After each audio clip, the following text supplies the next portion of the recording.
I want you to pay very close attention to these reports. And CNBC is no fan of Democrats. It's a business channel, and they normally cave to business. Pay close attention to how Trump's policies, not only economic, but immigration policies, are killing tourism. Tourism all throughout this country. Let's get into it. 71 chain with 4 locations. He's seen the backlash firsthand.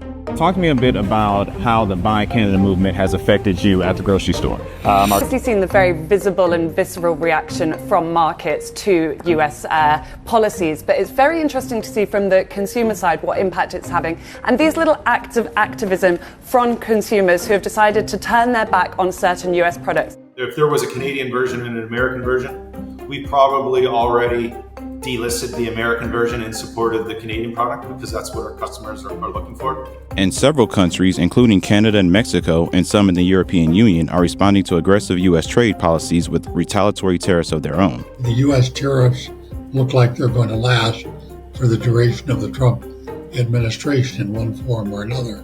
That's going to keep other countries kind of in a negative mood towards U.S. goods and services. So what impact is the boycott on U.S. goods and travel having? And is this just a political statement or a permanent shift in buying behavior? CNBC went to Canada to find out. Vince's Market got its start in Toronto in 1986 and serves about 30,000 customers weekly. March was when the real tariff threat was like all the news. We had Canada flags everywhere in the store. Tremarky says since then, his customers have moved decisively away from U.S. products. At the height of when we are out of Canada's growing season, we could be upwards of 60%, 70% American produce. Okay? Right now, we're only running at about 30%. Canadian flags and labels mark domestic goods in aisles, while apps... The app will scan what that product is, figure out what it is, the label, look up information online about it. Essentially, mangoes and pears you can get from different parts of the world. When you get into things like Anjou and Bartlett pears, right now you can only get them from the United States. The most in demand and the hardest ones to replace from the U.S. is typically berries, citrus, and greens, lettuce. If there is produce from the U.S. and produce from Canada, and they're the same, of course, I'll go Canadian, of course. We've always been very pro-Canadian, even way before all this stuff happened. This just reinforced it. Canada is America's second largest food export market, worth $28.4 billion in 2024. The boycott has impacted other parts of the store too. How is that affecting kind of these perceived American products like Coca-Cola or Lay's? Yeah, Coca-Cola and Lay's are great examples of global brands. They actually bottle Coke bottles in Canada, about an hour and 30 minutes north of here. Frito-Lay uses Canadian potatoes. There would have been no identification of where Frito-Lay products were made. It would have been small and on the back. Once they realized that they were getting a bad rap, they went ahead and they added Made in Canada labels permanently onto the back. Exporting $435 million worth of wine, $221 million in distilled spirits, and $41 million in beer to Canada. The loss to the U.S. is a boon to Canada, with the Buy Canada movement adding roughly $10 billion to the country's economy.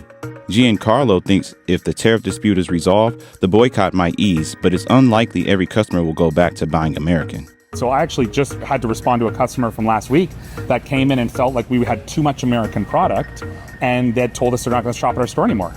And just like shelves are being cleared of American products, international travelers are clearing their travel plans to America, turning away from the country as a destination.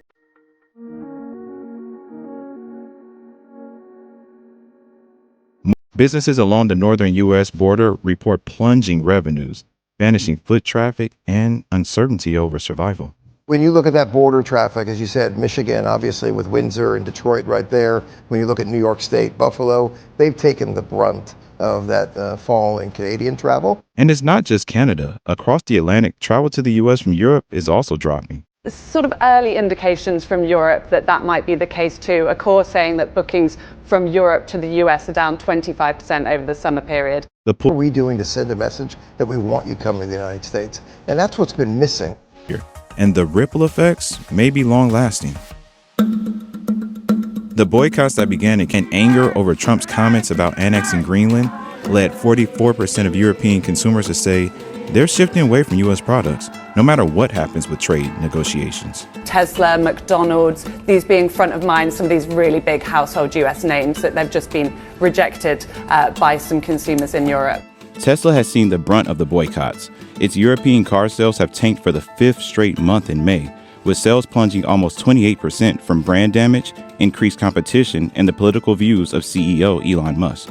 I want to temper the optimism a little bit. It's tough out there. I mean, the markets, particularly in the U.S. and then developed Europe, I'll say, remain very subdued. The trends at total distilled spirits, which would be total spirit takeaway, in these markets are not anywhere near where they were 2 or 3 years ago.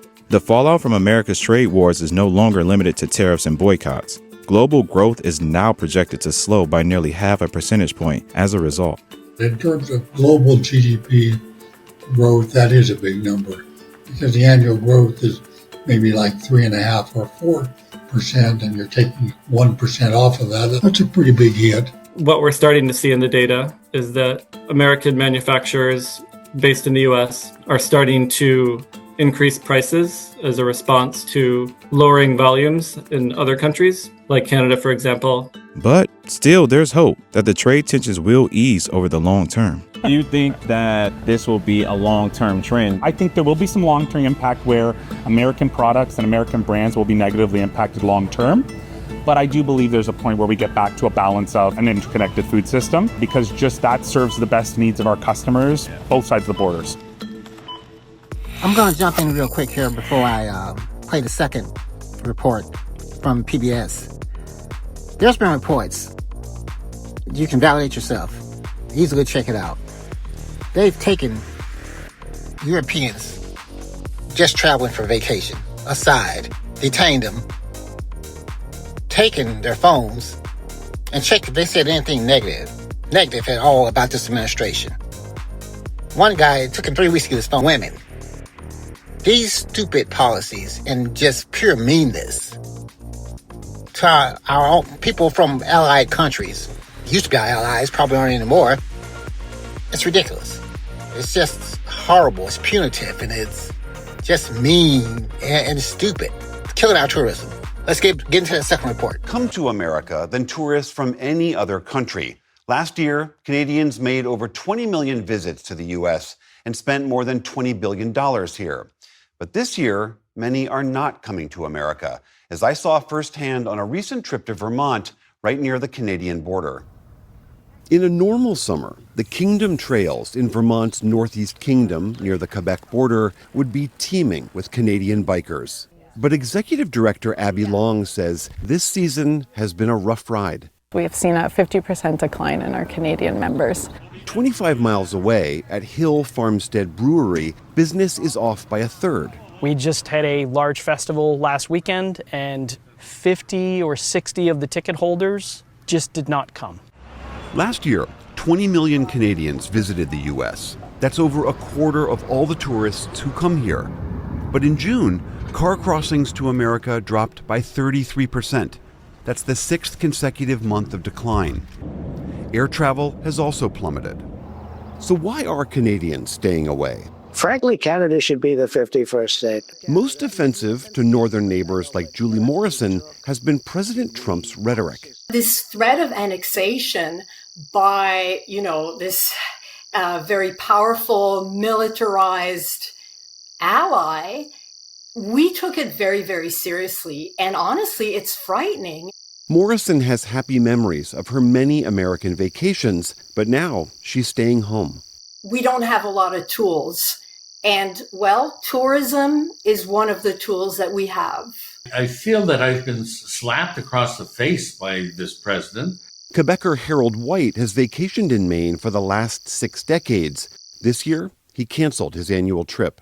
And I have many U.S. friends, American friends, that I will not be seeing in person for a while because of this. But that's c'est la vie, as we say here in Quebec. Jay Peak is a mountain resort just a few miles south of the border. In wintertime, typically half their season pass holders are Canadian, most of them French-speaking Quebecois. That's clear even in summertime. The signage that we have here is mostly all bilingual. General Manager Steve Wright has proof I have the maple leaf here. that the bonds here run deep. My dad is Canadian. Literally in your blood. Big connection, not just the dollars and the cents, but the DNA. Even so, as the ski season wound down here and it came time to renew, many longtime Canadian season pass holders said no. We are 30 to 35% off. And you're sure that this is overall their antipathy to what's coming out of the White House? Well, yeah, as much as I guess you can be sure of anything. I called 100 households myself, Canadian households who had purchased season passes last year by this point, who have not yet purchased. You called them directly? I called them directly, personally. I got through to probably 70% of them. And to a household, they referred back to the 51st state narrative as being emblematic of the reason that they're not coming. Other areas of the resort have also been hit. We've already seen 30% of our Canadian golf groups cancel. We do 42 weeks worth of hockey tournaments. We're expecting that business to be off upwards of 40% by the end of the year. Tourism across this northern part of Vermont is dependent on Canadians, yet they are nowhere to be found. Normally, the Vermont highways in summertime are full of cars with Canadian license plates. Here we are in summer on the road. We haven't seen any. Their absence affects even non-tourism businesses. What's devastating is when they come, there's an economic impact to our community. Towns will benefit positively. Because they eat and shop and sleep and... Gallons of maple syrup. At Hill Farmstead Brewery, the Canadian beer enthusiasts who have come this year have spent less. The tariff situation means that someone buying beer from us, just coming for the day, they'll pay not just the provincial tax, but they will now pay a 25% additional tariff. They're paying 43% above cost to bring beer back. And that your beer is delicious, but I'm sorry, that might be a real deterrent. It is a real deterrent. And it's not just Americans who are feeling the pinch. Just steps across the U.S.-Canada border in Quebec, Philippe Bachon's duty-free shop should be bustling this time of year. But right now, it's very disappointing. Bachon says Canadian business is down close to 50%. For now, he's squeaking by. We did not lay off anybody, but we need to be careful in ordering and all that. But smaller duty-free shops along the border are on the brink. 4 to 6 stores are planning to. If it's going on, they will close by fall. To close for good? Yeah, after 30, 40 years of existing. We're here on the border with our little white flag, and it's not because of bad management that we're in that situation. It's because of politics. In Burlington, Vermont, outdoor store owner Mike Donahue says they're doing what they can to entice their northern neighbors to return. Church Street, which is the pedestrian marketplace, is being renamed Through Canada or Canada Street to show our solidarity with our Canadian neighbors. At Kingdom Trails, Abby Long has her own idea. Free Mountain Bike Day, Free Canada Day, where we shout to the rooftops how much we love them and encourage them to come. And if they do choose to come, there'll be a day in their honor, a free day. Jay Peak offers so-called at-par pricing. We price, obviously, all of our products in U.S. currency, but we allow Canadians to buy in Canadian currency, so they get the benefit of the exchange. But all these efforts may not be enough. Canadian Harold White is spending his money elsewhere. I'm just back from a lovely trip to Spain, and my wife and I went on a 5-hour drive east of Quebec City in the mountains off the St. Lawrence River. It's a trip that we would not necessarily have done if we had gone to the U.S. For our usual vacation.